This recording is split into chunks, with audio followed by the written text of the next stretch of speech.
PNP transistor. তাহলে PNP ট্রানজিস্টরের মধ্যে প্রথমে আমরা কী করবো, গ্রাউন্ড কানেকশনগুলো একসাথে দিব।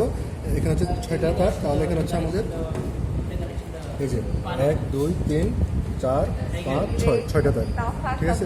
তাহলে হচ্ছে যে এখানে আমাদের প্রথমে 1 থেকে একটা হচ্ছে পটেনশিওমিটার যাবে, তাহলে একটা হচ্ছে আমাদের আমি চিনি না, আমাকে আনব্লক কর, আমাকে আনব্লক কর, তাহলে আমি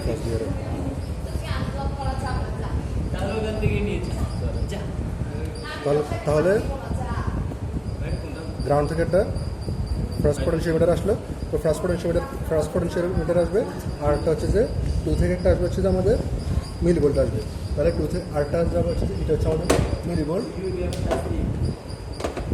তাহলে একটা আসবে মিলিভোল্টে, তাহলে মিলিভোল্টের পজিটিভে যাবে। তাহলে এখান থেকে গেল গ্রাউন্ড থেকে গেলে মিলিভোল্টের পজিটিভের মধ্যে। তাহলে আরেকটা হচ্ছে 3 নাম্বার থেকে একটা যাবে এমিটার। তাহলে এগুলো হচ্ছে কালেক্টর, এমিটার, বেস। এগুলো এখানের মধ্যে যেখানে গ্যাপ বেশি, গ্যাপের বিপরীত পয়েন্ট হচ্ছে যে আমাদের বেস, বিপরীত পয়েন্ট হচ্ছে বেস। আর অপোজিটটা হচ্ছে যে বেস, আর এটা হচ্ছে অ্যামিটার, এটা হচ্ছে কালেক্টর, ঠিক আছে। আর এটা বোঝার একদম সিম্পল একটা টেকনিক হচ্ছে যে আমরা যদি এটা এভাবে বসাই, মানে বেসটাকে যদি এভাবে সরাসরি বসাই, তাহলে এটা হচ্ছে আমাদের অ্যামিটার, এটা হচ্ছে কালেক্টর, সহজে বোঝার জন্য।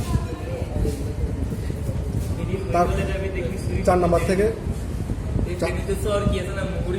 থেকে একটা হচ্ছে যে